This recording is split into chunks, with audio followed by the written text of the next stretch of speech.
Desde el área de seguridad alimentaria de la Municipalidad de General Ramírez, les damos la bienvenida a este curso de manipulación segura de alimentos. El contenido de este curso es obligatorio y les permitirá acceder al carnet de manipulador de alimentos que emite el ICAP de la provincia de Entre Ríos. Recordamos que el carnet de manipulador de alimentos reemplazará la libreta sanitaria que salió de circulación el 31 de julio de este año. Este documento será exigido por todas las autoridades sanitarias, a todas las personas que elabore, fraccione, comercialice y transporte sustancia alimenticia. El carnet de manipulador tendrá una vigencia de 3 años en todo el territorio nacional. Los temas que se trabajan en este video y el cuadernillo guía son contenidos indispensables para rendir luego una pequeña evaluación que acredite estos conocimientos. A continuación, vamos a dejarlos con las dos capacitadoras, la ingeniera agrónoma Leticia Michaud y la técnica en control bromatológico Romina López, ambas registradas en ICAP. Buenas tardes, mi nombre es Romina, soy técnica universitaria en bromatología y los voy a estar acompañando en esta primera parte del curso de manipulador de alimentos para el transporte. El transporte de alimentos es un eslabón crucial en la cadena alimenticia. Primero vamos a hacer un recorrido por unos conceptos básicos. No sé si ustedes saben que existe un Código Alimentario Argentino, que es la ley que rige todo lo que sea referido a los alimentos. Es un conjunto de normas y disposiciones higiénico-sanitarias que son necesarias para la elaboración, fraccionamiento, conservación, transporte y venta de los alimentos. Todos los contenidos que vamos a desarrollar durante este curso están basados en el Código Alimentario Argentino. El manipulador de alimentos en el transporte. El transportista es un manipulador de alimentos porque interviene en todo el proceso, en todo el circuito, mejor dicho, de la cadena alimenticia, desde el origen hasta el consumidor final. El manipulador de alimentos debe cumplir ciertos requisitos. Debe estar sano, debe tener su carnet de manipulador, debe tener conocimientos básicos acerca de la contaminación de alimentos, acerca de la conservación de alimentos, debe realizar su trabajo de manera higiénica y debe buscar información o preguntar si tiene alguna duda. También debe tener la capacidad de identificar y separar cualquier alimento que sospeche que sea perjudicial para la salud. Debe usar ropa clara, limpia y, como todos sabemos, barbijo. Un alimento es una sustancia que se ingiere para los procesos biológicos y para el desarrollo adecuado de la persona. Debe ser nutritivo, debe ser agradable a los sentidos y debe ser inocuo. ¿Qué significa inocuo? Seguro. Un alimento inocuo garantiza que no nos va a causar ninguna enfermedad al consumirlo. Ahora vamos a ver un videíto de la Organización Mundial de la Salud que habla sobre las 5 claves de la inocuidad de los alimentos.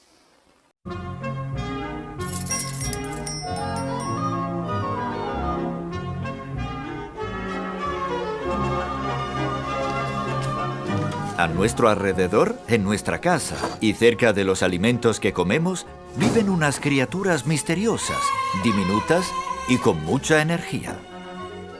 Son mucho más pequeñas. Estos son microorganismos, seres vivos muy pequeños. Hay 3 tipos diferentes de microorganismos. Los buenos ayudan a producir alimentos y bebidas, como queso y yogur, o carnes y verduras fermentadas. Hay otros microorganismos que son molestos. Son los malos. Hacen que los alimentos en mal estado huelan mal, tengan un sabor desagradable y se pongan feos. Pero normalmente no provocan enfermedades. El tercer tipo de microorganismos es el que debe asustarnos. No hacen que los alimentos huelan mal, ni que se pongan feos, pero son muy peligrosos y es necesario tener cuidado con ellos. Se llaman microorganismos patógenos y pueden provocar enfermedades graves, como dolores de barriga, vómitos, diarrea, fiebre e incluso la muerte. Son astutos, invisibles y peligrosos. Estos seres diminutos son muy prolíficos. Para reproducirse necesitan alimentos, agua, tiempo y calor. Se multiplican muy rápidamente. Por suerte, aunque parezcan fuertes y asusten, estos microorganismos se pueden evitar y son vulnerables.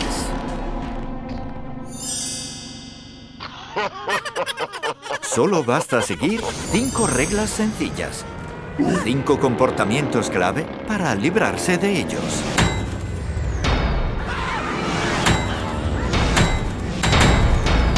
Protéjanse y protejan a su familia de las enfermedades que pueden contraerse en el hogar. Es fácil aplicar las reglas. Estas son las 5 claves para la inocuidad de los alimentos. Mantener la limpieza para evitar la contaminación.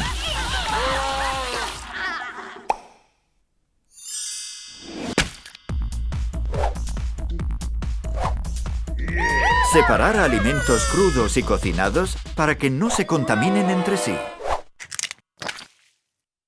Cocinar completamente los alimentos para matar los microorganismos. Mantener los alimentos a temperaturas seguras, calor o frío, para que las bacterias no proliferen.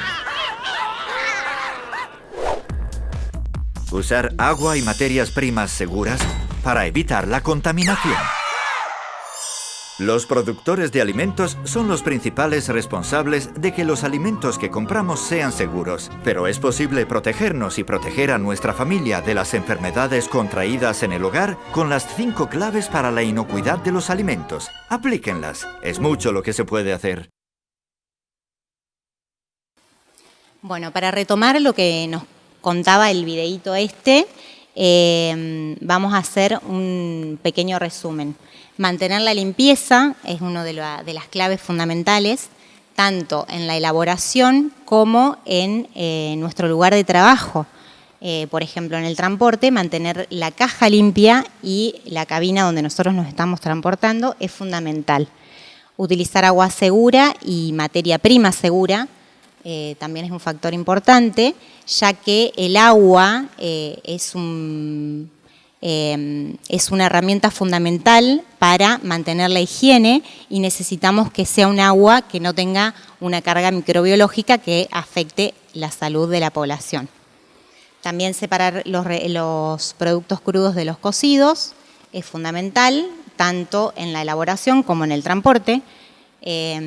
Controlar la temperatura. La temperatura es un factor crucial en el desarrollo de los microorganismos. Y realizar una completa cocción de los alimentos para asegurar que no haya peligro para el consumo. Siempre que vamos a consumir un alimento cárnico, tiene que estar bien cocido. Nunca jugoso, como a algunos les gusta.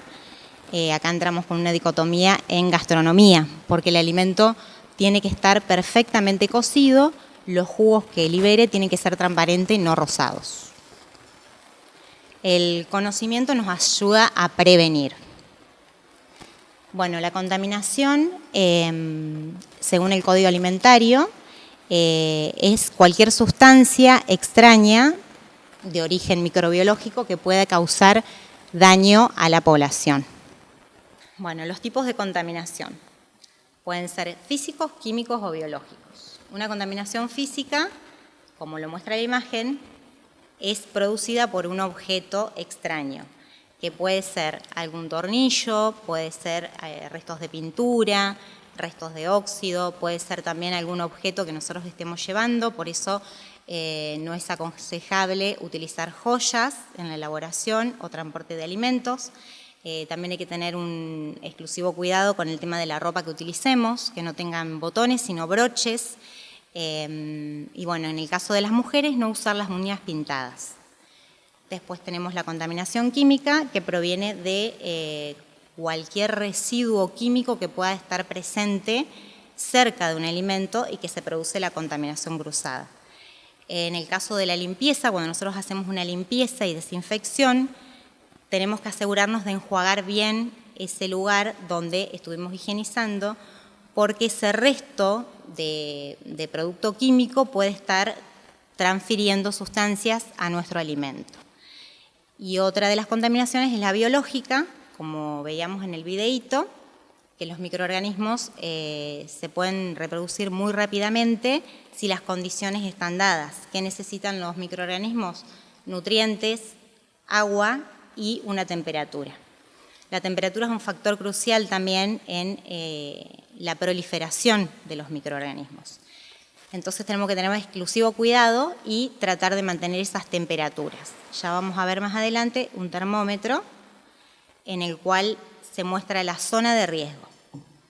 Bueno, las enfermedades transmitidas por alimentos son enfermedades producidas por el consumo de alimentos contaminados por microorganismos y por sus toxinas. Pueden causar una infección o una intoxicación. La infección es producida por la multiplicación de los microorganismos. Esa infección se manifiesta, los síntomas los vamos a manifestar dentro de las 48 horas aproximadamente de consumido el alimento contaminado, y la intoxicación es más rápida. A las 4 u 8 horas de consumido el alimento vamos a presentar síntomas. La intoxicación se da por una toxina que libera una bacteria. La infección por la multiplicación de esas bacterias. Bueno, las ETAs se pueden evitar tomando todas las medidas que vamos a ir viendo a lo largo de este curso. Bueno, acá estamos viendo la temperatura, que es un factor clave para la multiplicación de los microorganismos que producen las enfermedades transmitidas por alimento. Vamos a ver el termómetro, que tenemos una temperatura segura a 5 grados, porque el microorganismo, si bien no muere a esa temperatura, pero sí está como dormido, digamos. No puede multiplicarse. De 15 a 49 grados es la zona de riesgo, de mayor riesgo, porque ahí los microorganismos se multiplican muy rápidamente. Y arriba de los 60 grados vamos a tener una temperatura segura, porque se asegura la muerte de esos microorganismos. En algunos casos hay bacterias que son termorresistentes y que no vamos a poder eliminarlas con los 60 grados. Las enfermedades más importantes que podemos ver en el transporte de alimentos son Salmonella. Su origen proviene de carne cruda, especialmente de pollo, pavo u otras aves de corral, por el contacto de carne cruda con la carne cocida, que ahí estamos hablando de contaminación cruzada, por restos de contaminación en alimentos, por aguas no tratadas, y también está presente en intestinos de animales y de los humanos. El tiempo de incubación es más de 48 horas. Los síntomas que podemos llegar a presentar son fiebre, dolor de cabeza, dolor leve de las articulaciones, inflamación de la faringe, estreñimiento y dolor abdominal. Bueno, se trata eficazmente con la incorporación de antibióticos. La salmonela puede estar presente también en la cáscara del huevo, por eso es importante, cuando nosotros manipulamos el huevo, lavarnos las manos. Otra de las cuestiones que nos asegura que no tengamos presencia de salmonela en el alimento es cocinarlo a 60 grados. Otra de las cuestiones del huevo es no lavarlo, porque el huevo por naturaleza tiene una película que protege la parte más interna, y si nosotros consumimos un huevo cascado o un huevo que hayamos lavado, corremos el riesgo de adquirir salmonela. Esta bacteria, como ya les dije, muere a los 60 grados, y si llegamos a enfermarnos con esta bacteria, es muy difícil, digamos, lleva mucho tiempo eliminarla del cuerpo. Nosotros nos vamos a sentir sanos, sin síntomas, pero seguimos eliminando esa bacteria. Por eso es tan necesario que el manipulador de alimentos cuente con todas las medidas de higiene y seguridad, tanto en el proceso de elaboración como en el transporte. Otra de las enfermedades que vamos a ver es la Escherichia coli. La Escherichia coli es una bacteria que se puede eliminar también a los 60 grados centígrados. Su origen proviene de la carne vacuna, cruda o poco cocida, de la leche no pasteurizada, de frutas, verduras, hortalizas regadas con aguas que no son tratadas, con presencia de coliformes, y bueno, también por el consumo de agua no potable. El tiempo de incubación es más o menos 24 horas. Los síntomas son dolor abdominal intenso, diarrea acuosa que puede ser sanguinolenta, y en infecciones sin complicaciones la diarrea puede perdurar 8 días, sin complicaciones. Imagínense si se complica el asunto. Puede haber presencia de fiebre baja. Bueno, el tratamiento es mediante ingesta de abundantes líquidos y alimentos, o sea, una dieta bastante liviana. La Escherichia coli puede llegar a causar, no sé si ustedes escucharon nombrar, del síndrome urémico hemolítico, que es una enfermedad que en varios casos puede llegar a causar insuficiencia renal y hasta la muerte. Es una bacteria que está presente en las carnes rojas y por eso se aconseja la cocción completa de la carne. Hace un tiempo atrás hubo muertes por consumir hamburguesas poco cocidas con presencia de esta bacteria. Después, otra de las enfermedades que podemos tratar acá en este curso y que es de importancia es el Staphylococcus aureus, que es una bacteria que está presente en el cuerpo humano. Puede estar en la piel, puede estar en el cuero cabelludo, en las fosas nasales, está presente también en las heridas, por eso es necesario cuando tenemos una lesión cubrirla, sobre todo si vamos a elaborar o transportar alimentos. El Staphylococcus aureus puede estar en las cremas de leche, en las carnes rojas, en los pescados, en la leche y sus derivados. También está presente en el intestino humano. Por eso volvemos a recomendar el lavado de manos durante el proceso de elaboración, transporte y venta de cualquier sustancia alimenticia. Los síntomas del estafilococos es de 1 a 8 horas. ¿Por qué? Porque esta bacteria elimina una toxina, como lo vimos anteriormente. Entonces, los síntomas van a aparecer a las pocas horas de consumido el alimento contaminado. Los síntomas son náuseas, vómitos intensos, espasmos abdominales y diarrea. Puede también causar fiebre y shock en casos más graves. El tratamiento por reposición de líquidos intravenosos y electrolitos vitales. Como vemos ahí en la imagen, tiene forma redondeada, el Staphylococcus aureus, esa es la forma de esta bacteria. Y bueno, y después tenemos que hacer mención al COVID-19, que no está comprobado que sea una ETA, digamos, no es una enfermedad transmitida por alimento, pero sí es una enfermedad que tenemos que tener sumo cuidado cuando estamos trabajando con ellos. Bueno, el origen todos sabemos que se da por el transporte, digamos, de las gotitas de saliva de una persona enferma y por superficies contaminadas con esas excreciones, digamos, de las personas. El tiempo de incubación es de 1 a 14 días, los síntomas son fiebre de 37,5 para arriba, la tos, que puede ser seca o no, dificultades para respirar, digamos, cansancio, dolor de cabeza, también dicen que dificultad para respirar.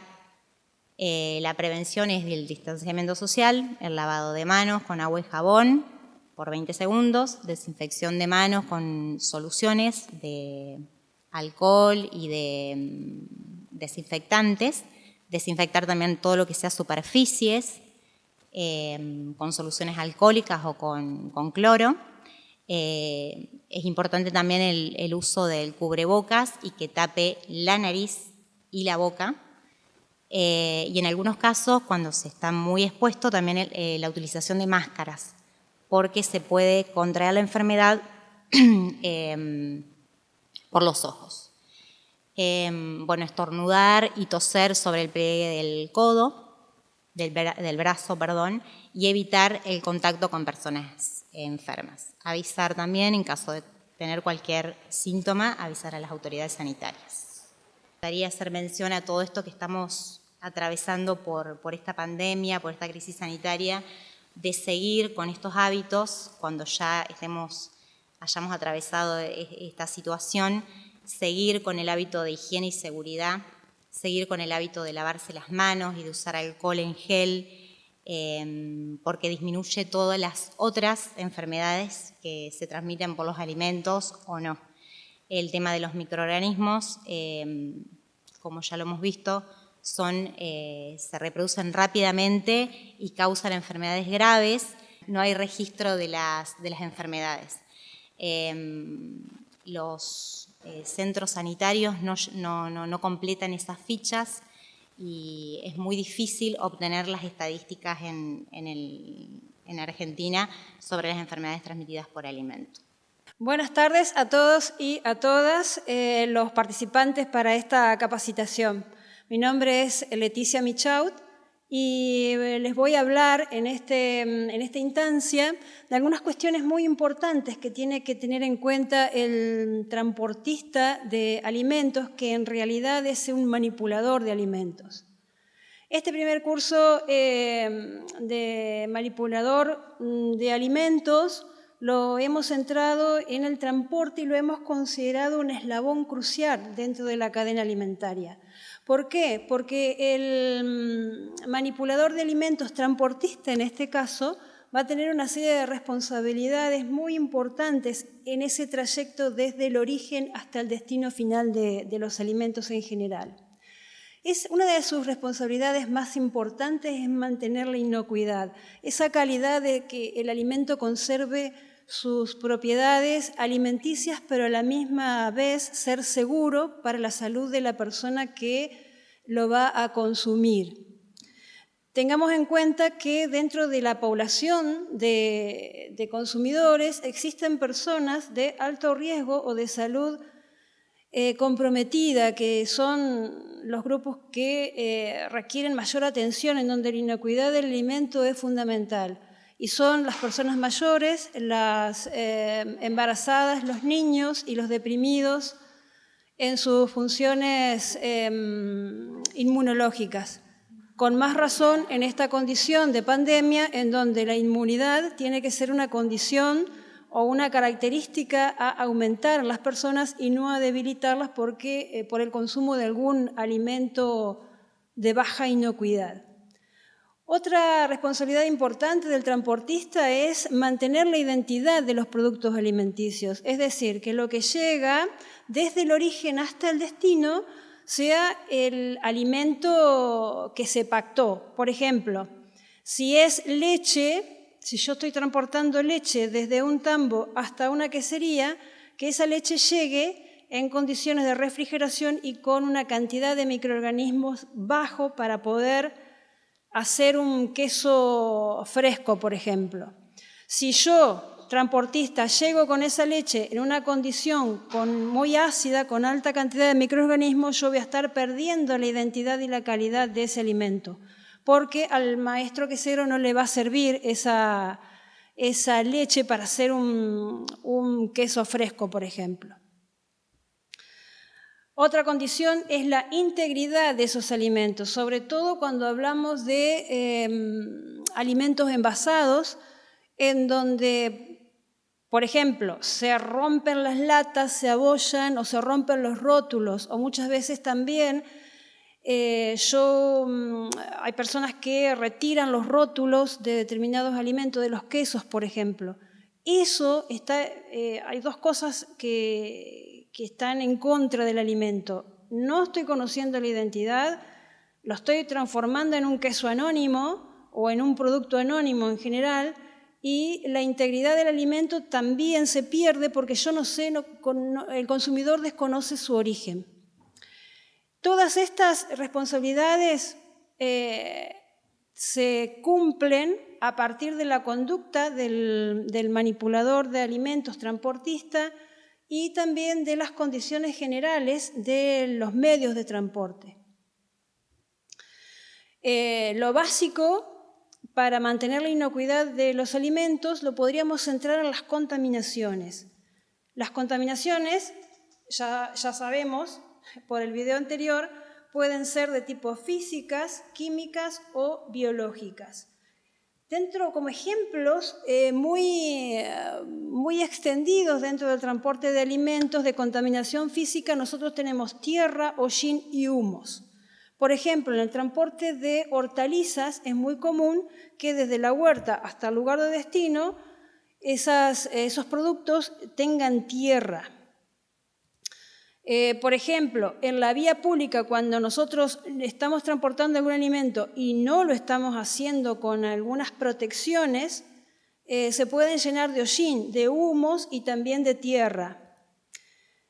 Lo mismo pasa cuando transportamos frutas y verduras en carretera, en las rutas, y no tienen la cobertura necesaria para protegerlos justamente de esas contaminaciones. La contaminación química en el transporte puede estar representada por olores, por ejemplo, cuando transportamos pescado. El pescado es un producto es muy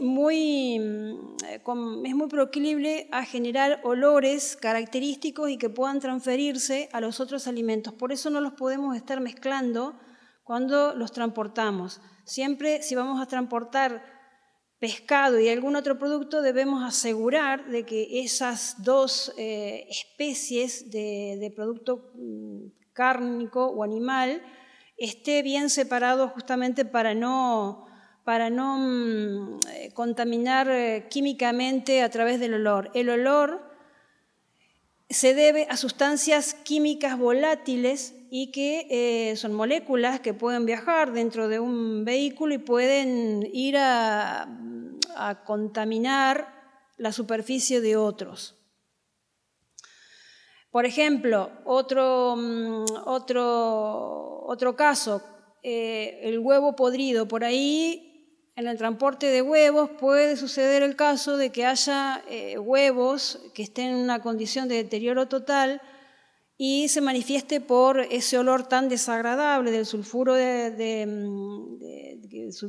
hidrógeno, y también es una sustancia muy volátil y pegajosa en cuanto a superficies y en cuanto a otros alimentos.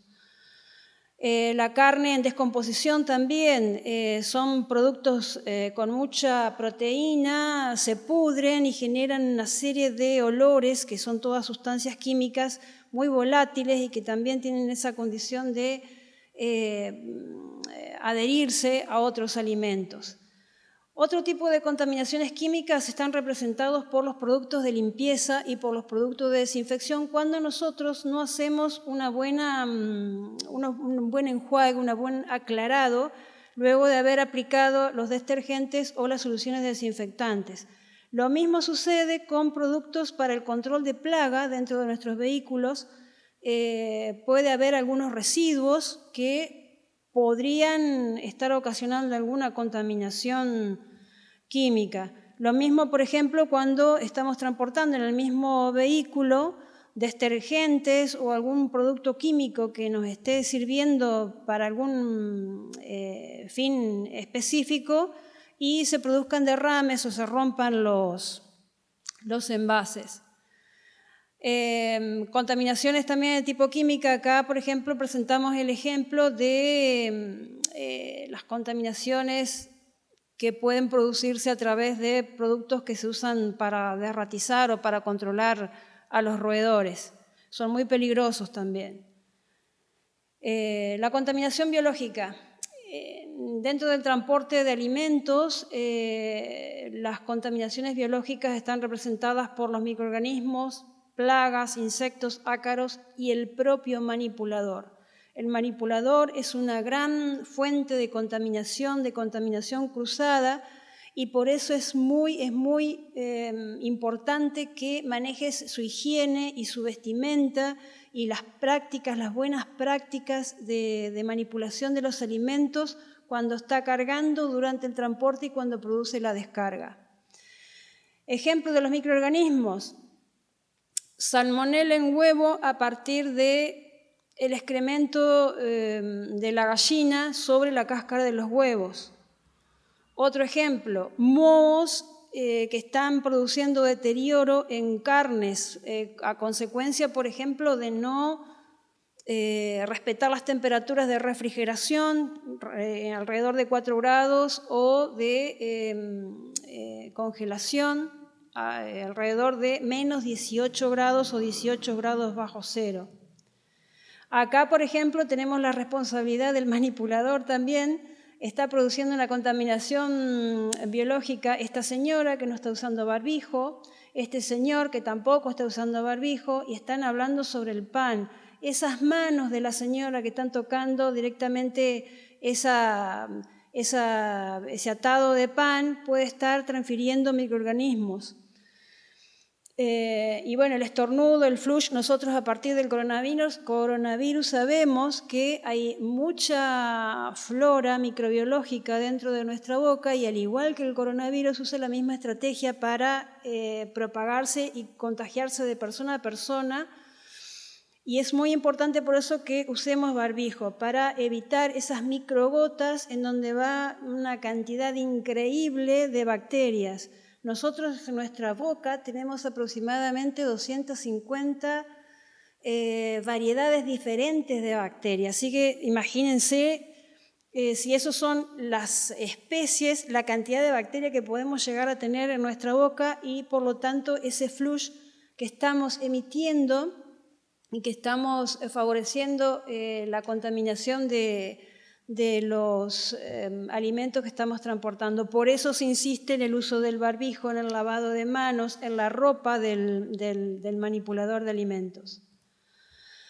Otro tipo de contaminaciones son las plagas. En este caso presentamos el ejemplo de gorgojos en trigo o en harina, cuando no se hacen buenos acondicionamientos de esta materia prima o en los galpones o en el mismo transporte y no se produce una buena desinfección de este tipo de plagas.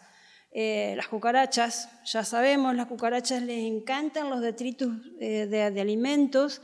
Si bien la cucaracha dentro de la cadena biológica es un detritívoro, o sea que aprovecha sustancias en descomposición, en general en el transporte, si no hay una buena limpieza, pueden quedar restos de alimentos o de materia prima orgánica que les sirven para poder alimentarse, reproducirse y seguir molestando y contaminando nuestro sistema de transporte. Las frutas y verduras muchas veces tienen animales que son plagas de los propias de cada producción. En este caso pusimos una oruga en una fruta, las moscas de las frutas, que son orugas muy importantes en todo lo que es cítricos, o también, por ejemplo, pulgones en la lechuga, chinches, que bueno, vienen con la materia, con la fruta, con la verdura, y que bueno, podrían estar contaminando otros tipos de cargas, otras frutas y verduras que podemos estar transportando. Un grupo muy especial, y me quiero detener específicamente en este caso, son los ácaros.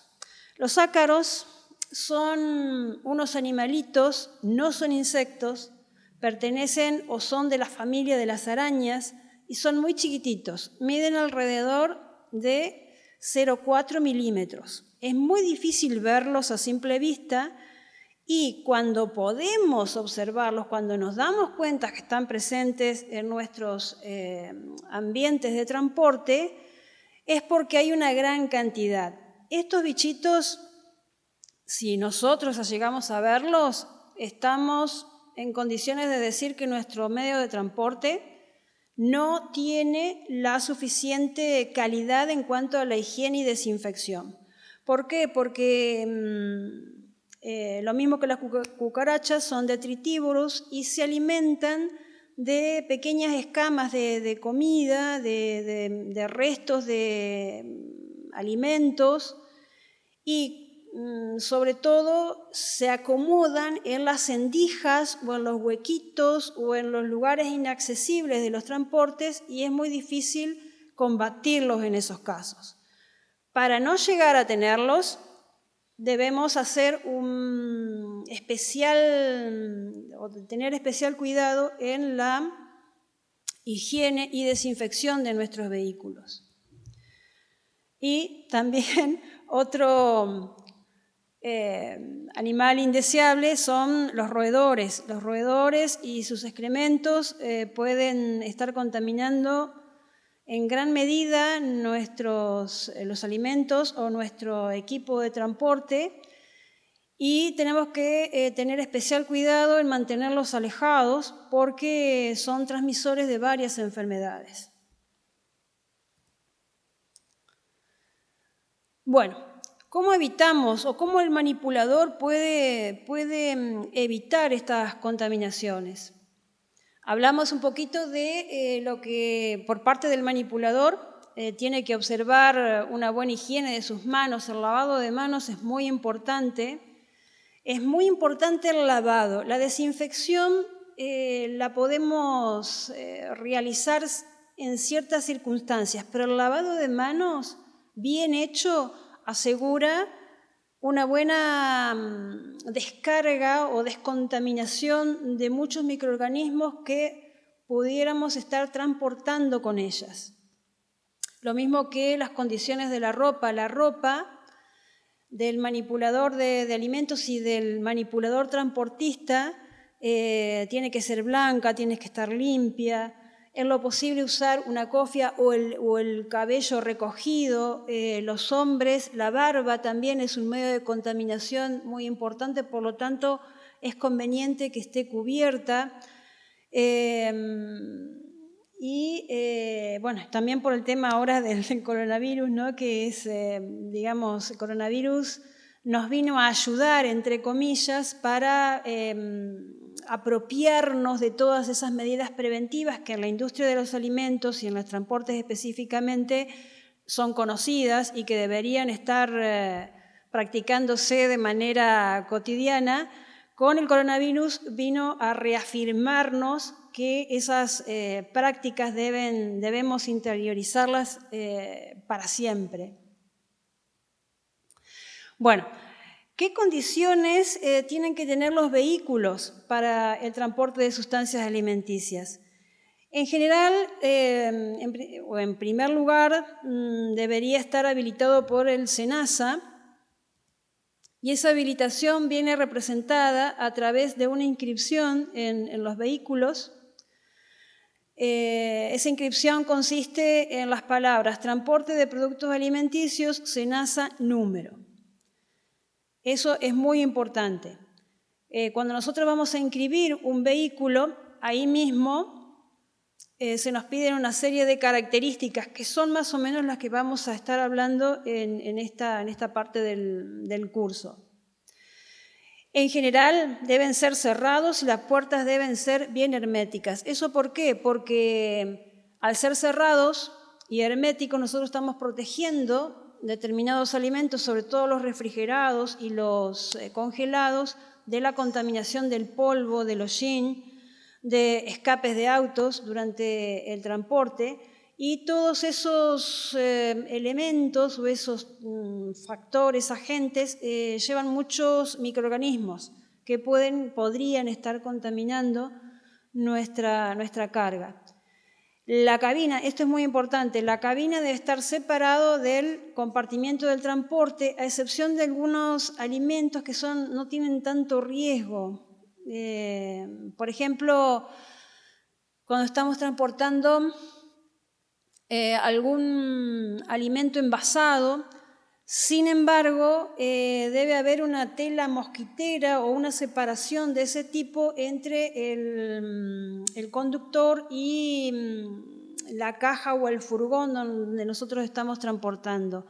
Y eso básicamente es porque si abrimos las ventanillas se pueden colar moscas y ese tipo de insectos voladores que son muy atraídos por las sustancias alimenticias y que pueden estar contaminando también nuestros alimentos.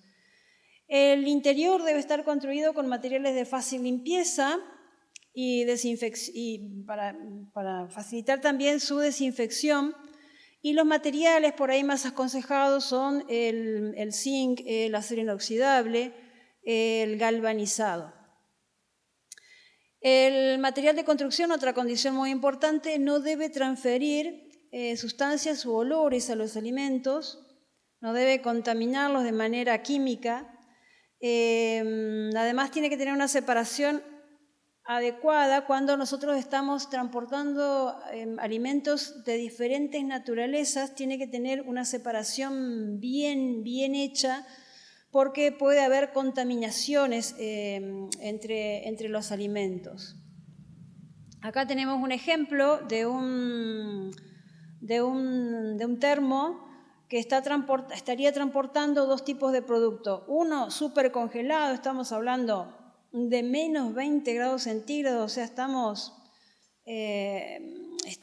con una temperatura pero muy baja, que encima la tenemos que mantener, y de una temperatura de un alimento casi refrigerado, 7 grados. Como vemos, esos dos, en esta situación tenemos dos alimentos completamente incompatibles en cuanto a la condición de conservación. Por lo tanto, esta separación debe ser hermética. Deben tener zócalo y ángulo sanitario para favorecer la limpieza y desinfección. Eso significa que los bordes entre el piso y la pared del transporte, de la caja de transporte, debe ser redondeada, lo mismo que las juntas o las puntas, porque de esa manera se favorece la limpieza. Si nosotros tuviéramos un ángulo a 90 grados, no es fácil sacar la suciedad de esos lugares y pueden ser focos de infección. En los vehículos isotérmicos, o sea, son los refrigerados y los que se usan para alimentos congelados, deben tener una aislación y permitir de esa manera mantener las temperaturas durante todo el trayecto. Otra cuestión muy importante de este tipo de vehículos isotérmicos es que deben contar con un mecanismo digital o analógico de control de temperatura, porque es la única forma de asegurarnos de que durante el transporte se está cumpliendo con cadena de frío, que es lo que nosotros como manipulador de alimentos transportista debemos ser responsables.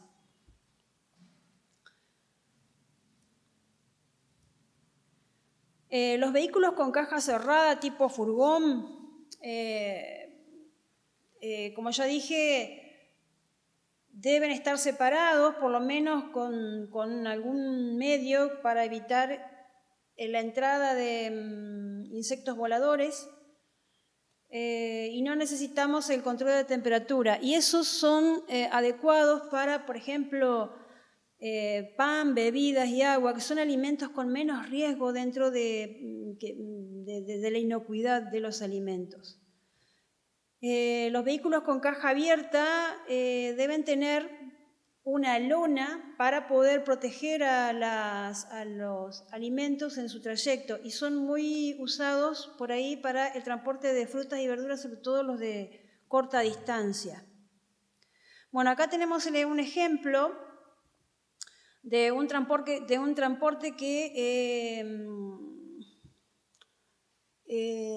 transportista que está llevando papas y zapallo anco, y acá hay un pequeño detalle. Estos vegetales están apoyados contra el piso. Lo ideal sería que estuvieran dentro de una rejilla y separados de las paredes, unos 10 centímetros aproximadamente, para favorecer la circulación del aire.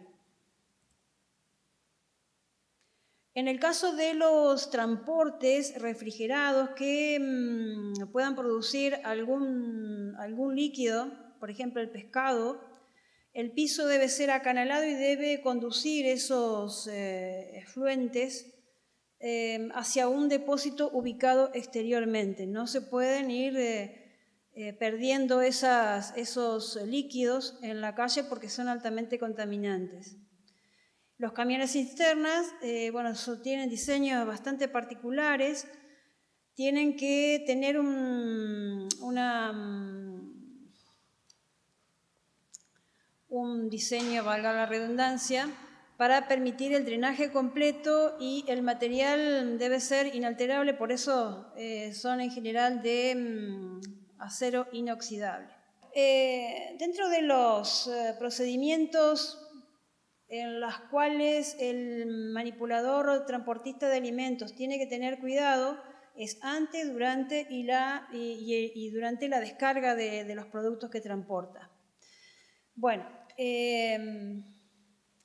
verificar las condiciones de mantenimiento de los vehículos, es decir, que estén sin daños, que no haya perforaciones, no haya roturas, los equipos de refrigeración y los equipos de control de temperaturas que no tengan roturas o desperfectos, o sea, el control de los instrumentos de medición de la caja es tan importante como controlar los instrumentos de medición que llevamos en el tablero, de la temperatura, del aceite, de ese tipo de controles. Esos son tan importantes como los controles que tenemos que hacer en la caja en la cual llevamos alimentos. Tenemos que verificar siempre la limpieza y la desinfección de forma visual, o sea, nos damos cuenta cuando nuestro vehículo está limpio y está desinfectado. Usamos nuestros sentidos para verificar eso, la vista, el tacto, el olfato. Debemos designar los lugares donde va a ir cada alimento. El alimento que entra primero es el que se descarga último y el alimento que entra último se descarga primero, para no producir contaminación cruzada entre la descarga y también por una cuestión de eficiencia en la operación de entrega de alimentos. Bueno, como reglas generales, los alimentos refrigerados tienen que estar a 4 grados centígrados. Hay una tolerancia de +-2, o sea, podríamos decir que podríamos estar transportando los alimentos refrigerados entre 2 y 6 grados. Los alimentos congelados también, en general la temperatura óptima es de -18 grados centígrados y en algunos casos se podría aceptar -12 grados centígrados. La operación de carga debe realizarse lo más rápido posible, debe realizarla el personal autorizado para eso. Durante la carga o la descarga no pueden ingresar animales, tampoco personal ajeno a la operación. No se pueden colocar los alimentos en contacto directo con el piso, ni tampoco contra las paredes. Siempre se deja, digamos, un espacio para poder recircular el aire y para poder apoyar los alimentos, para que los alimentos no estén apoyados sobre el piso, podemos usar rejillas. Lo ideal es que no se use madera, por ejemplo. La madera es un elemento poroso muy difícil de higienizar, de limpiar y de desinfectar. Y por otro lado, esto estaría favoreciendo alguna cuestión de contaminación cruzada, justamente porque los microorganismos pueden estar protegidos en los poros propios que tiene la madera. Y por ahí también es difícil pintarlos o barnizarlos porque esos productos en general no son para la industria alimenticia y pudieran estar contaminando a los alimentos. No podemos transportar nunca alimentos congelados y alimentos enfriados o refrigerados justamente por los límites de temperatura que tenemos que respetar. Tampoco podemos estar transportando productos a granel con productos envasados, por obvias razones. Es muy importante que estemos chequeando cada tantos kilómetros o cada tanto tiempo a ver cómo va la temperatura en nuestro termo. Y otra cuestión muy importante es llevar consigo algún contacto o algún método, algún protocolo de qué hacer si se observa un defecto o un desperfecto en el control de la temperatura. En esos casos lo que se hace es ver de alguna manera si se puede solucionar el problema, porque muchas veces por ahí es algún problemita insignificante que está a nuestro alcance solucionarlo, y si no es así, hay que cerrar, hay que tomar la temperatura y el momento en que se produjo el desperfecto, cerrar bien todo la caja para que se conserve la mayor cantidad de tiempo posible las bajas temperaturas y llamar a un técnico o a la ayuda para que se solucione el problema. Es muy importante, como siempre decimos, mantener esas temperaturas porque el alimento ahí va conservado. Bueno, la hermeticidad de las puertas, un tema crítico y que hay que siempre chequear que funcionen los burletes y los precintos, los sistemas de cerramiento con que cuentan nuestras unidades. Bueno, una vez que se llega al lugar de descarga, la carga debe ser lo más rápido posible. Hay que verificar la integridad y el buen estado de los alimentos.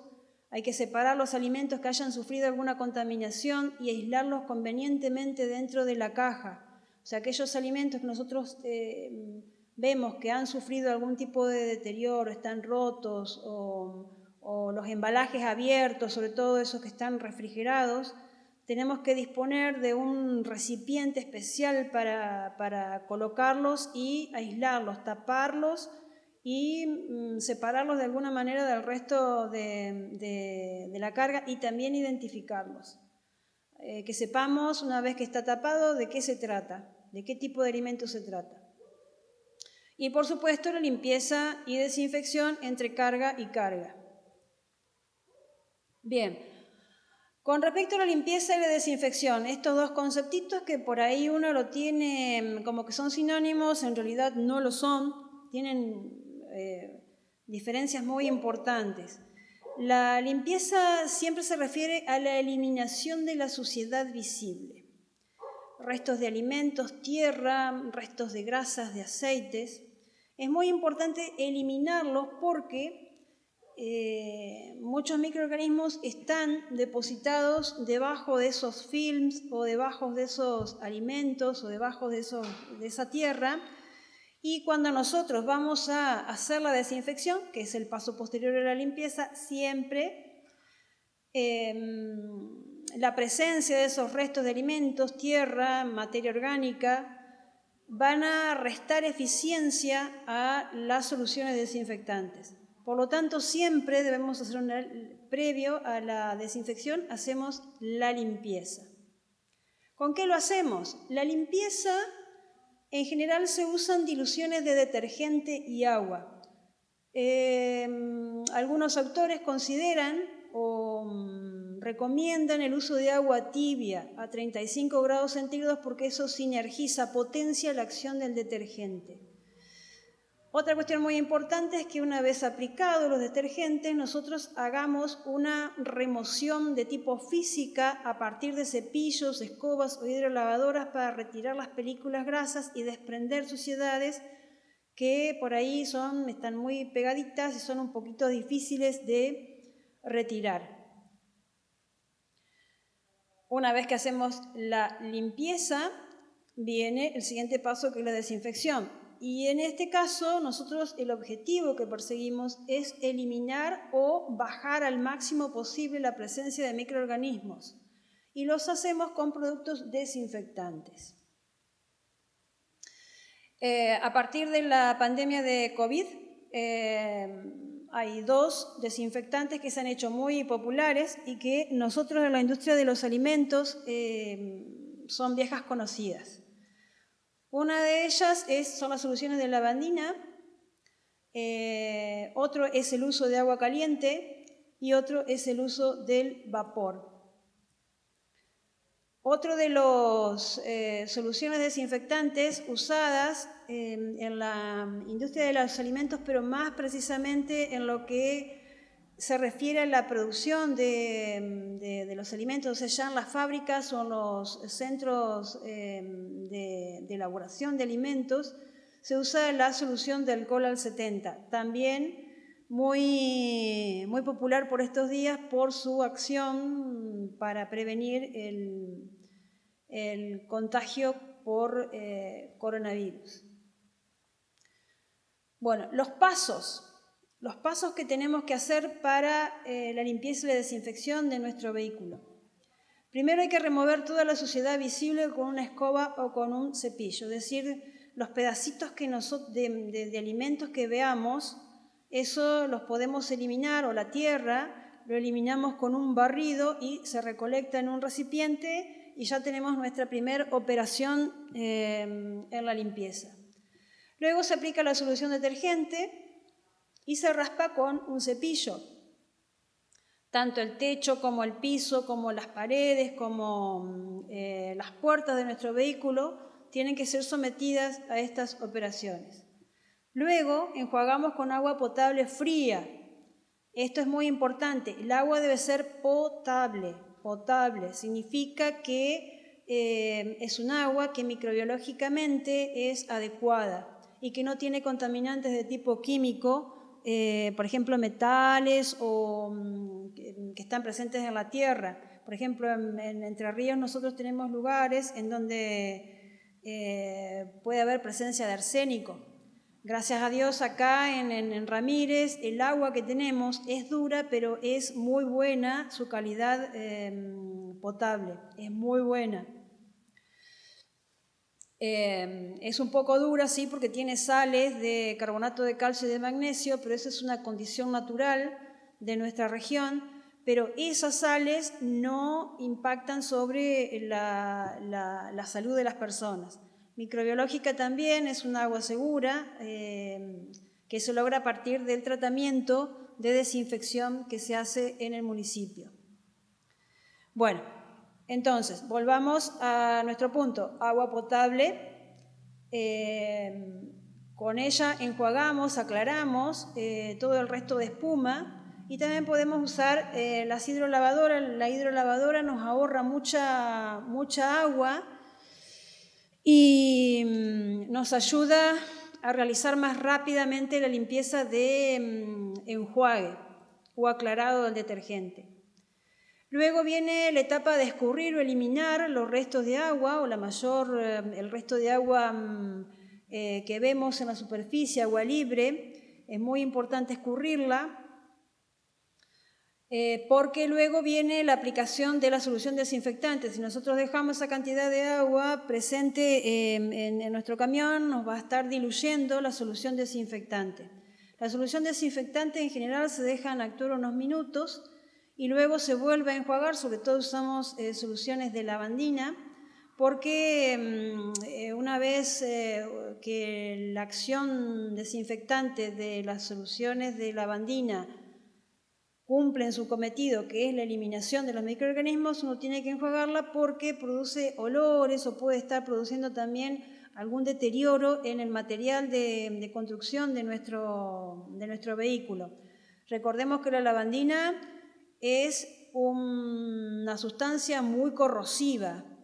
Eso significa que es muy oxidante y es un blanqueador también.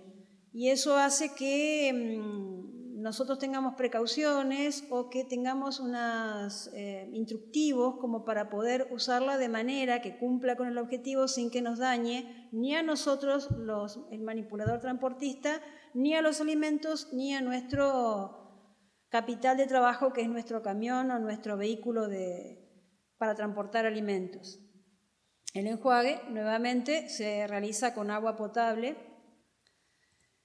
y eliminamos los restos de agua del enjuague. Si nosotros cumplimos con estos pasos, es muy probable que tengamos una limpieza y una desinfección eficiente de nuestro vehículo y estar listo de esa manera para la siguiente carga. Bueno, las soluciones de limpieza. Para las soluciones de limpieza, lo mismo que para las soluciones desinfectantes, nosotros podemos hablar de dos tipos de productos, los productos de venta libre y los de uso profesional. Dentro de las soluciones de limpieza tenemos básicamente jabones y detergentes. Para el caso de los detergentes, deben ser marcas registradas en el ADMAT. El ADMAT es un organismo de carácter nacional que regula, junto con el INASE, un montón de operaciones y de sustancias que se pueden usar en diferentes actividades de nuestro país.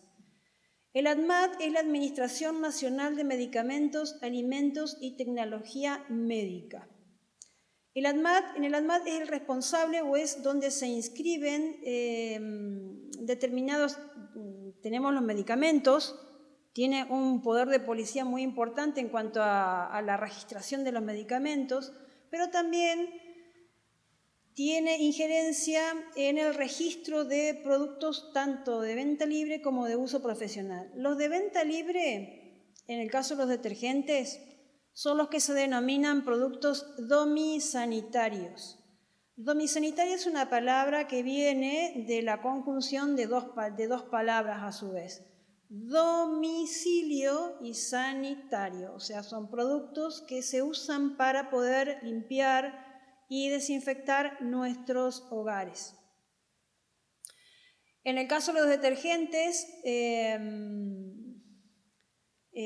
nosotros nos damos cuenta que están registrados en el ADMAT o que son productos permitidos y que son de venta libre porque tienen un numerito en el rótulo que se llama número de RNE o Registro Nacional de Establecimiento. Significa eso que el ADMAT ha autorizado a una empresa X a producir ese detergente o ese producto domisanitario. Productos domisanitarios no solamente son detergentes, sino también, por ejemplo, la cipermetrina que usamos en el verano para matar los mosquitos. ¿Qué diferencia tiene con las que se usan en el campo, por ejemplo? Que las dosis de estos productos son bajas y que no, si se cumplen determinadas reglas mínimas, no van a producir problemas en la salud del aplicador. En cambio, los productos, y esa es una característica general de los productos de venta libre, las concentraciones son relativamente bajas y no revisten mayores problemas o peligros para la salud del aplicador o del manipulador de los alimentos en este caso. Los de uso profesional, ahí ya interviene un profesional capacitado para la manipulación, para la aplicación y para el control de esos productos y no son de venta libre, que eso es otra condición muy importante de los productos de uso profesional, porque generalmente son sustancias peligrosas que están en altas dosis en esos productos, o son corrosivas, o tienen muchas derivaciones en el ambiente, en la contaminación ambiental. Entonces el ADMAT entrega esa responsabilidad a una persona capacitada específicamente para eso.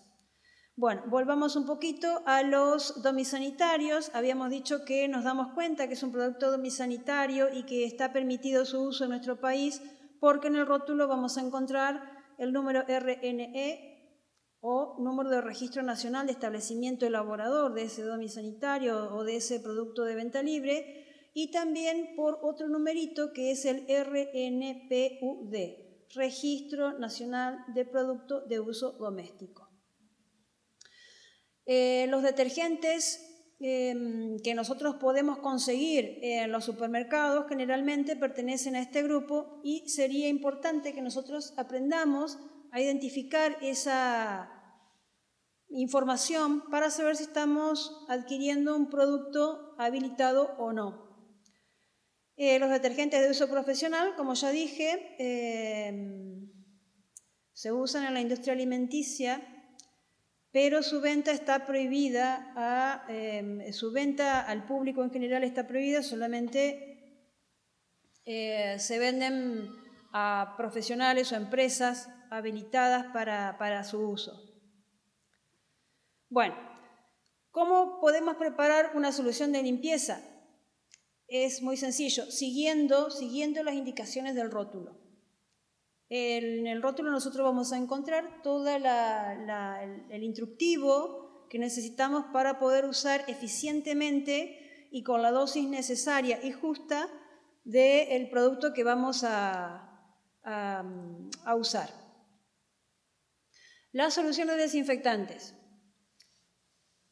Recordemos, son las soluciones destinadas a la eliminación o al control de microorganismos a niveles aceptables. Nuevamente, los podemos clasificar en dos grandes grupos, los de venta libre y los de uso profesional. Y una solución muy usada, desinfectante, es el alcohol al 70, que luego vamos a hacer una pequeña demostración cómo se puede, nosotros en nuestras casas, cómo podemos elaborar una solución de alcohol al 70.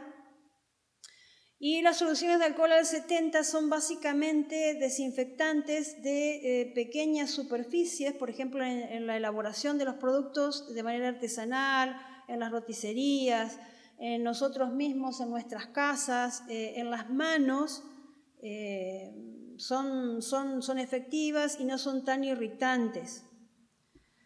A pesar de que el alcohol tiene una gran desventaja que es muy deshidratante de los tejidos. Por eso muchas personas con el tema de la pandemia de COVID han tenido lesiones en sus manos por el uso en demasía de este tipo de soluciones. Y otra solución desinfectante muy importante es la lavandina al 0,55% o 0,5%, que también vamos a hacer una demostración de cómo podemos preparar esa solución y qué es lo que debemos tener en cuenta al ir a comprar los productos de venta libre, que son los que tenemos más accesible en nuestro devenir cotidiano. Muy importante, como muestra esta foto, cuando nosotros estamos trabajando con lavandina, es muy importante que usemos alguna protección personal. La lavandina es cloro disuelto en agua y tiene la característica de ser muy corrosivo, es muy irritante en la piel, es muy irritante de las mucosas, de los ojos, de la nariz, de la boca. Por lo tanto, es muy importante usar guantes, usar un barbijo protector, anteojos o antiparras, y también proteger mucho la ropa que vamos a usar al momento de prepararla, porque es un producto blanqueador y todo lo que toca mancha. Bueno, dentro de las operaciones de limpieza y de desinfección en nuestros vehículos, y lo vamos a hacer nosotros, es muy importante la vestimenta que vayamos a utilizar, porque debemos protegernos nosotros y también hacer nuestra actividad de limpieza de manera cómoda para poder realizarla a la limpieza y desinfección de una manera eficiente también. Si nos sentimos incómodos con nuestra ropa o con nuestros elementos de trabajo, vamos a hacer una limpieza y una desinfección no del todo aceptable. La hidrolavadora es un elemento importante en la desinfección porque nos ayuda con pocos volúmenes de agua y también por su efecto de alta presión, un efecto mecánico para desprender partículas de suciedad. Y también para llegar a esos intersticios tan chiquititos que por ahí tenemos en nuestro camión por presencia de rieles, por presencia de algún aditamento para poder colocar estantes o poder sujetar los cajones o la carga en general. Otra cuestión muy importante es la desinfección de la cabina. En el siguiente videíto nosotros ponemos un ejemplo de qué es lo que hay que poner especial atención en la cabina. Lo único que en lugar de usar una solución de lavandina como lo hace ahí en el video, nos parece mejor usar una solución de alcohol al 70 en lugar de agua clorada por el tema de el agua clorada, la lavandina o las soluciones de lavandina son muy corrosivas y pueden estar dañando el equipo de nuestra cabina.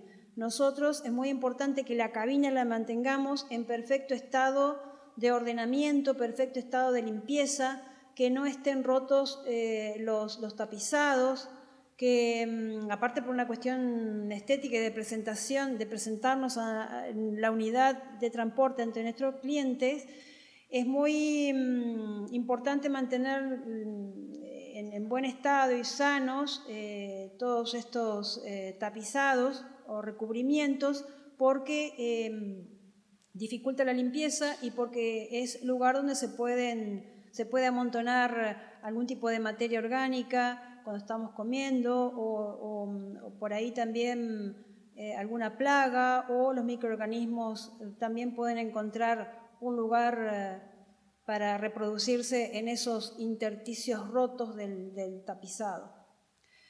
También es muy importante que en la cabina tratemos de llevar poco material textil, almohadones, frazadas, que las frazadas estén en su lugar, no dentro de la cabina sin orden. También es importante llevar algún recipiente para ir colocando los residuos que vamos generando en nuestra tarea de conducir. Y todas estas cuestiones van a estar ayudando no solamente a presentarnos ante nuestros clientes, sino que también hacen mucho por la inocuidad de los alimentos al no producir o al eliminar o al reducir al máximo posible la contaminación cruzada que podemos estar generando con nuestras manos y todo ese material en el caso que estuviera sucio o roto o contaminado en nuestra cabina.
Siguiendo con la limpieza y desinfección de nuestro vehículo, yo quiero señalar unas cuestiones que son muy, pero muy importantes y que a lo mejor a la audiencia de este curso le va a resultar un poco novedosa.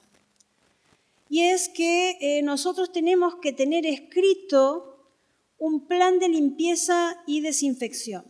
¿Qué significa un plan? Un plan es detallar una serie de operaciones, es detallar las personas que van a hacer esas operaciones, es detallar y escribir cuáles son los elementos de limpieza y desinfección que vamos a ocupar o a emplear y cómo vamos a verificar que la limpieza y la desinfección esté bien hecha.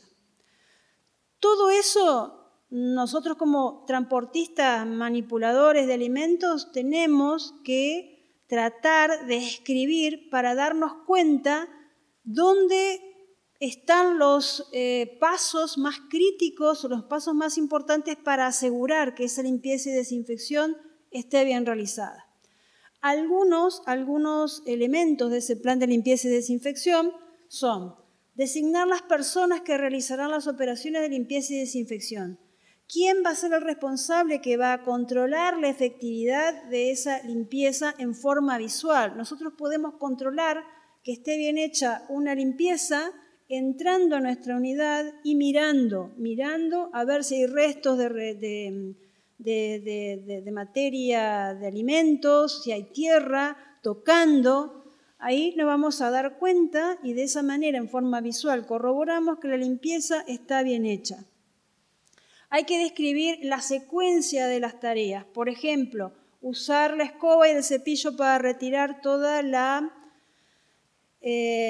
los restos de comida o los restos de materia prima o los restos de alimentos. Luego mojar. ¿Con qué vamos a mojar? Por ejemplo, con la hidrolavadora. Vamos a aplicar luego el detergente, qué tipo y qué marca y cómo va a ser la dosificación de ese detergente. Luego viene el enjuague, luego viene el escurrido, luego viene la desinfección. ¿Con qué vamos a desinfectar? ¿Con qué tipo de concentración de lavandina vamos a trabajar? ¿Y cuánto tiempo vamos a dejar esa lavandina actuando? Todos esos pasos deberían estar escritos y es lo que va a constituir nuestro plan de limpieza y desinfección. Lo mismo con el control de plagas en el transporte de alimentos. Por ahí suena un poquito raro, pero nosotros tenemos las plagas, están siempre atraídas por la presencia de alimentos y el transporte es uno de sus blancos. Por lo tanto, tenemos que también estar atentos a esas contaminaciones. Lo mismo que para el plan de limpieza y desinfección, deberíamos escribirlo y hacer un seguimiento de algunos signos de contaminación de plagas. Por ejemplo, ver que hay excremento de lauchas o de roedores en nuestra unidad, o ver la presencia de ácaros, o ver la presencia de cucarachas o de ese tipo de alimañas tan relacionadas con los alimentos. En el caso de haber este tipo de insectos en mucha cantidad, lo que se hace es llamar o alquilar o contratar el servicio de empresas específicamente autorizadas para el control de plagas que van a emitir un certificado por haber realizado la desinfección y el control de este tipo de animales. Y bueno, y en esta segunda parte vamos a hablar un poquito y en forma general y bastante rápida de algunas particularidades para el transporte de diferentes grupos de alimentos. Ya venimos hablando en algunos casos y, por ejemplo, todo lo que es transporte refrigerados y transportes congelados, lo más importante es conservar la cadena de frío. ¿A través de qué? Del control de la temperatura de nuestros sistemas. En el caso de la leche a granel, Los diseños pueden ser tanques cisternas, cilíndricos u ovoides, y la superficie interior tiene que ser lisa, de fácil limpieza, acero inoxidable de unos 3 milímetros de espesor. Las juntas interiores deben estar soldadas y sin espacios, deben estar bien limadas como para que allí no se acumule y se forme la piedra de leche. La piedra de leche es esa costra que precipita y que, si no se elimina adecuadamente, es reservorio de bacterias y de posibles contaminaciones cruzadas para cargas posteriores. Las tapas de este tipo de tanques es muy importante que sean herméticos y que las bocas de descarga de leches estén protegidas del contacto con el medio externo. La leche, como ya dijimos, es un alimento que para los microorganismos representa un medio de cultivo ideal para reproducirse y para crecer y para deteriorar esta materia prima tan importante para nosotros. El aislamiento térmico puede estar representado por poliuretano de 5 centímetros, y lo que debe garantizar un equipo de leche a granel es conservar la temperatura entre 4 y 6 grados. Lo óptimo son 4 grados centígrados.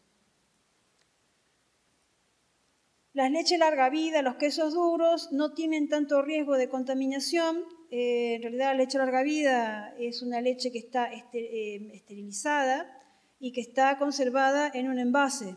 Ese envase es hermético al medio exterior, por lo tanto representa un medio adecuado para conservar, y nosotros podemos transportar ese tipo de producto a temperatura ambiente sin demasiados problemas. Lo mismo que los quesos duros. Los quesos duros son productos que vienen de una fermentación, tienen poca cantidad de agua y no representan, digamos, alimentos altamente riesgosos. Las leches pasteurizadas en sachet, lo mismo que la crema, la manteca, los quesos frescos, son susceptibles al deterioro y al ataque por microorganismos, por lo tanto, son alimentos que debemos mantener refrigerados y no cortar la cadena de frío manteniéndolos a 4 grados centígrados. En el caso de los helados, el transporte debe estar asegurando temperaturas entre menos 12 y menos 18 grados centígrados. Mejor si está a menos 18 grados centígrados. Transporte de carnes y derivados. La carne, un producto alimenticio con alto riesgo de contaminación. El vehículo debe ser térmico, debe ser cerrado, debe estar recubierto interiormente por material impermeable, inoxidable, con juntas y con zócalos sanitarios perfectamente pulidos, para que no permitan la acumulación de líquidos, que la limpieza sea fácil, que en el caso de que puedan estar goteando algún tipo de líquidos, estos deben ser recibidos por el piso del camión, que debe ser acanalado, y esas acanaladuras deben dirigir esos líquidos hacia un contenedor que esté por fuera del sistema de almacenado del propio camión.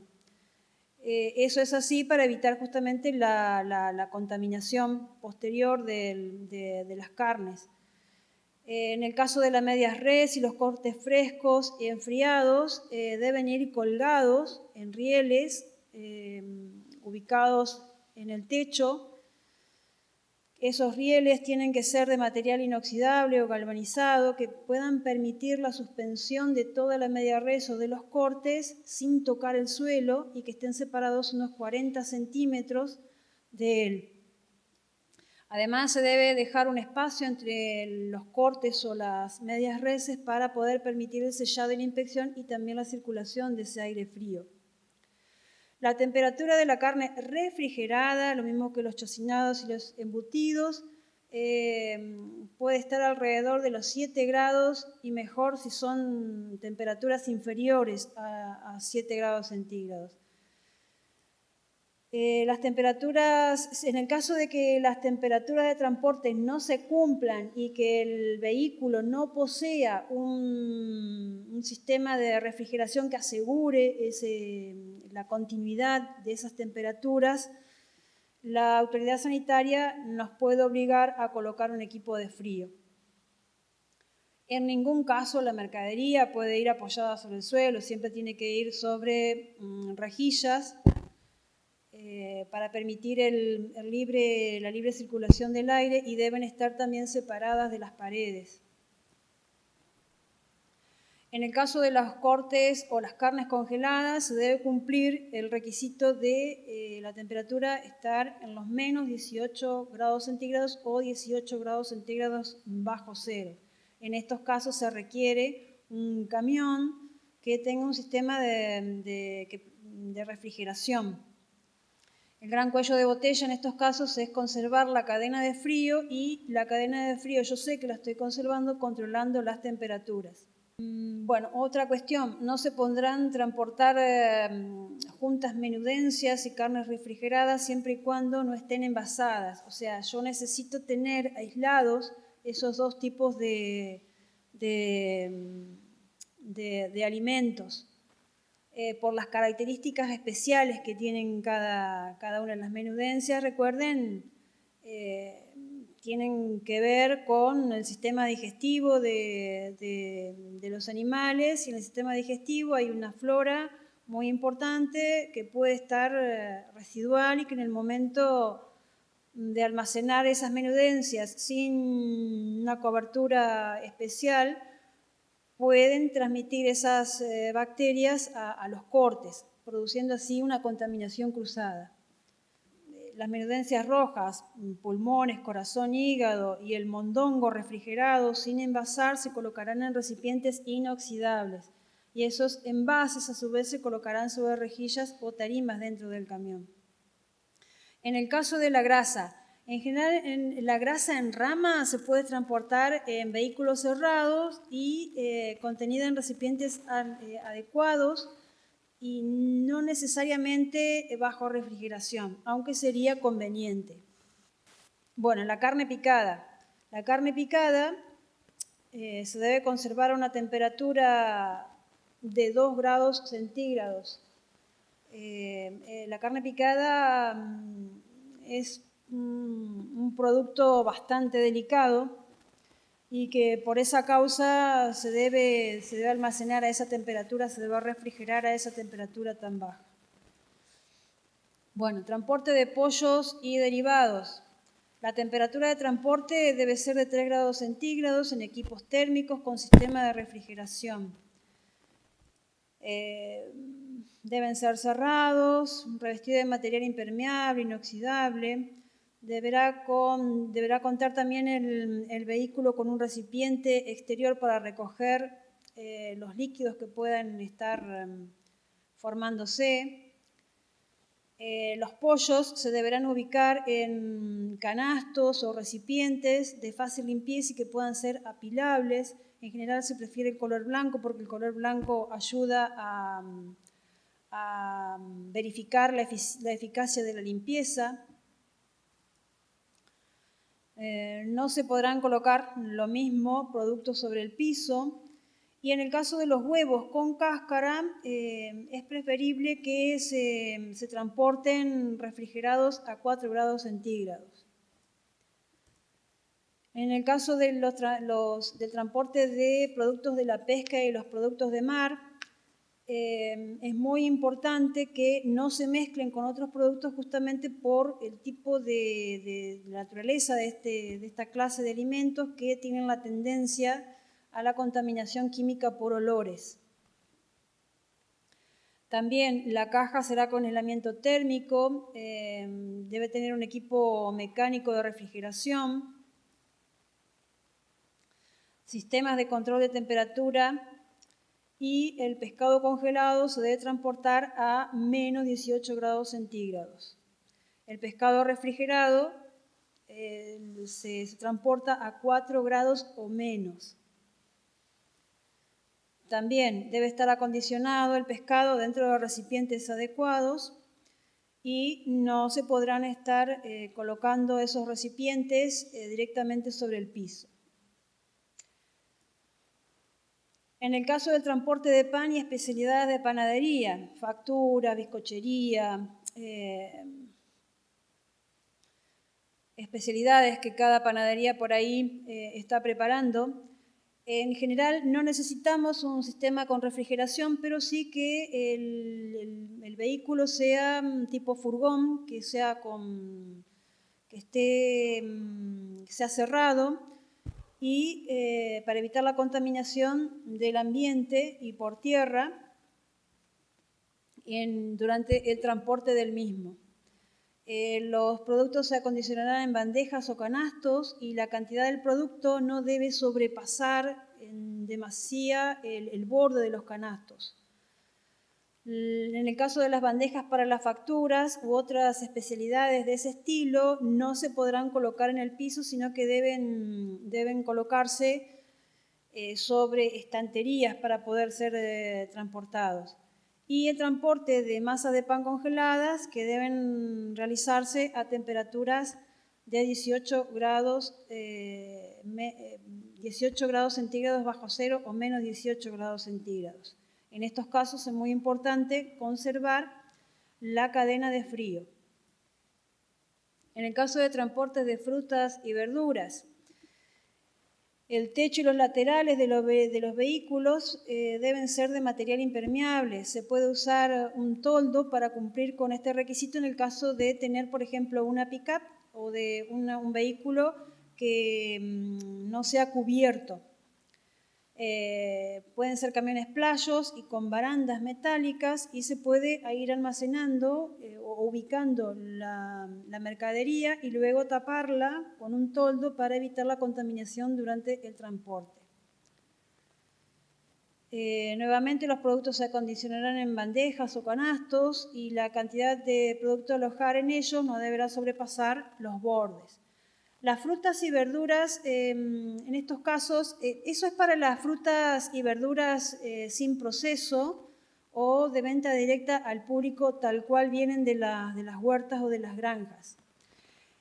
Pero tenemos también el caso de las frutas y verduras que pueden estar congelados, o sea, que ya han tenido un proceso industrial por el cual se han desinfectado y se han congelado y se han colocado en recipientes específicos para mantener la integridad y la inocuidad de los mismos. Y en esos casos, en el caso de verduras y frutas congeladas, se deben mantener a menos 18 grados centígrados. En el caso de las frutas cortadas y envasadas, se debe refrigerar entre 1 y 4 grados centígrados. Y los cereales y los granos se pueden transportar a temperatura ambiente. Con este tipo de productos no hay grandes problemas, ya que no significan alimentos de alto riesgo. Y bueno, hasta acá de una manera general hemos visto la responsabilidad del manipulador transportista de alimentos y algunas cuestiones específicas que tienen que ver con el transporte de algunos alimentos un poco más riesgosos que otros y que debemos tener en cuenta. Bueno, muchas gracias por su atención y esperamos que esta charla les haya servido de mucho y que no les haya resultado demasiado aburridas. Muchas gracias. Bueno, en esta parte de nuestro curso queremos hacer una demostración de cómo preparar soluciones desinfectantes a partir de alcohol y de lavandina. Y también queremos mostrar cómo debe estar vestido el manipulador de alimentos en la preparación de estas soluciones para proteger su integridad física, su salud.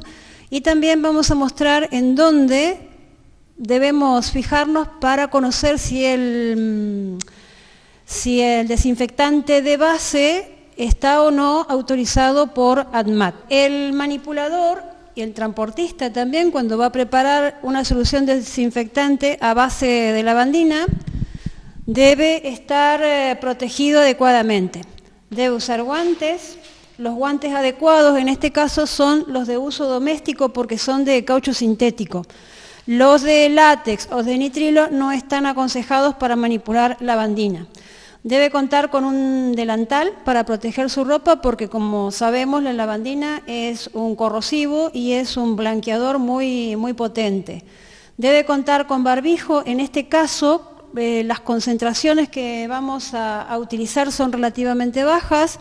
No necesitamos un equipamiento profesional para la manipulación de los vapores y del cloro envasado.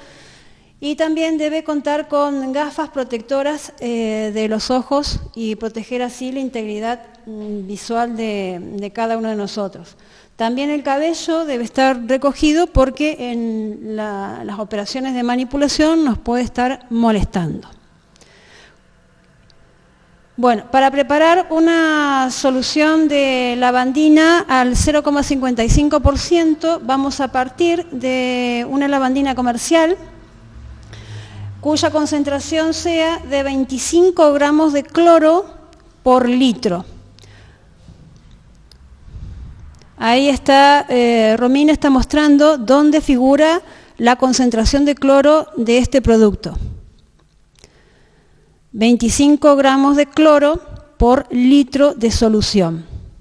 También vamos a mostrar otro tipo de concentración de lavandina, en este caso a 55 gramos de cloro por litro. Esta es una concentración bastante alta y no la aconsejamos para este tipo de desinfección de preparación de solución de superficies porque tiene una concentración relativamente alta. Todas las concentraciones de los productos comerciales de cloro que estén por encima de 70 gramos de cloro por litro ya son de uso profesional. Pues esas concentraciones son demasiado altas y nos pueden estar provocando, si no los manejamos con determinadas precauciones y con, por ejemplo, barbijos que estén adaptados para los vapores de cloro, nos pueden estar produciendo irritaciones en las fosas nasales, en la nariz o en la conjuntiva. Bueno, para preparar una solución de lavandina a 0,55% de cloro, vamos a medir 1 litro de agua potable. Es agua potable de red que nosotros podemos usar perfectamente para preparar esta solución de lavandina al 0,55%. Vamos a medir 1 litro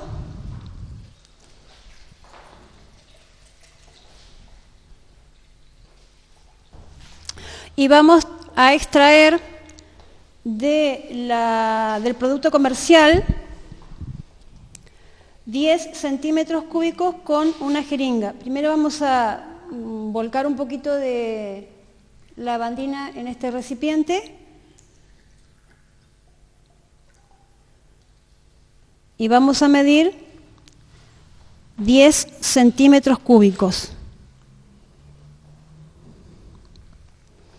Eso lo podemos hacer con una jeringa ya graduada de 10 centímetros cúbicos o mililitros. Ahí está. Perfecto. Ahora a eso lo vamos a verter en un recipiente. En lo posible tratemos de copiar un recipiente de venta de la lavandina. ¿Por qué? Porque son opacos y son de un material bastante resistente que pueden aguantar perfectamente el contenido de cloro. ¿Por qué debe ser opaco? Porque la luz degrada la lavandina y nos puede estar cambiando la concentración de la solución. Una vez que colocamos los 10 centímetros cúbicos de lavandina con una concentración comercial de 25 gramos por litro, agregamos el agua. Podemos ayudarnos con un embudito. Y si nuestro manipulador de alimentos, como en el caso de Romy, tiene un pulso perfecto, podemos usar directamente de la jarra medidora al bidón. Estas soluciones se aconseja almacenarlas en un lugar oscuro, al abrigo de la luz solar, con temperaturas en lugares frescos, y en general, una vez que preparamos la solución, se aconseja usarlas dentro de 1 o 2 semanas de haberla elaborado, para que conserve su propiedad germicida. Una vez que terminamos de preparar la solución, podemos agitar levemente el recipiente para favorecer la dilución. Y por último, vamos a ponerle una etiqueta identificatoria. Solución desinfectante de lavandina al 0,55%. Este tipo de solución se puede usar para desinfectar superficies. No se puede usar para desinfectar manos. Ahora vamos a proceder a preparar una solución desinfectante a base de alcohol al 70%. Para ello, los pasos que se deben seguir son, primeramente, medimos 1 litro de agua. Agua potable, corriente de red, puede ser usada sin problemas. Una vez que tenemos esta medición, vamos a verter esa cantidad de agua en el recipiente que vamos a usar para preparar la solución. También este tipo de solución desinfectante luego vamos a tener que guardarla en un lugar fresco y también al abrigo de la luz solar. ¿Por qué? Porque las soluciones de alcohol son susceptibles de evaporarse al aumentar la temperatura. Y si se evapora el alcohol, cambia la concentración de la solución desinfectante. Una vez que hemos vertido el litro de agua, lo que hacemos es marcar el nivel del agua alcanzado. Luego de haber hecho esta operación, volcamos el agua totalmente y vamos a medir 730 centímetros cúbicos de alcohol de 96 grados. Es importante que el alcohol que utilicemos sea de origen agrícola y para uso alimenticio, que esos datos figuran en la etiqueta del mismo. Recordemos, alcohol a 96 grados. Una forma para saber si ese alcohol está inscripto o está registrado y tenemos permiso para usarlo en la industria alimenticia, vamos a tener que buscar los números de registros. El Registro Nacional de Establecimiento Elaborador, ahí tiene un número, y el Registro Nacional de Producto Alimenticio, que también tiene un número. Eso me está asegurando a mí de estar usando un producto registrado y permitido, y controlado también. Ahora vamos a medir 730 centímetros cúbicos. Lo que está haciendo Romy es tratar de no contaminar de manera cruzada la lavandina con el alcohol. Y ahora está completando lo que falta para los 730 centímetros cúbicos de alcohol etílico de 96 grados. Es el alcohol medicinal también que se usa para desinfectar heridas. Este tema de la dilución en agua es porque el alcohol de 96 grados es menos efectivo para matar microorganismos que el alcohol rebajado en agua al 30%. Ahora lo que hacemos es verter el alcohol en el recipiente donde habíamos hecho la marquita de 1 litro y luego vamos a completar hasta la marca con agua potable. Vuelvo a repetir, el alcohol rebajado con agua al 70% o 70% de alcohol, 30% de agua, es mucho más efectivo para matar los microorganismos que el alcohol a 96. Ahora lo que vamos a hacer es completar hasta la marquita con agua potable de red. Y de esa manera podemos tener nuestra solución de alcohol al 70 elaborada por nosotros mismos.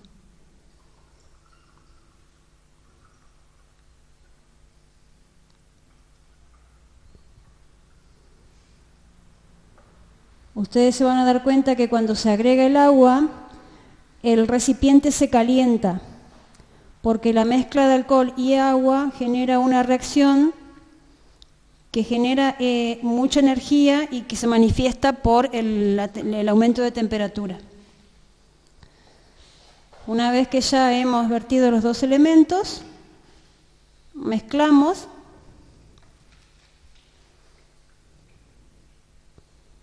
y etiquetamos.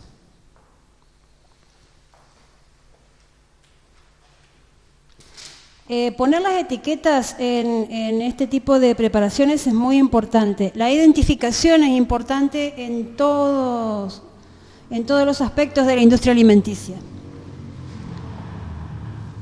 Bueno, de esta manera, esta solución sí se puede usar para las manos, para desinfectar las manos, para rociarse las manos, para desinfectar la cabina y también para superficies, pequeñas superficies. Es muy eficiente también en el control de los microorganismos.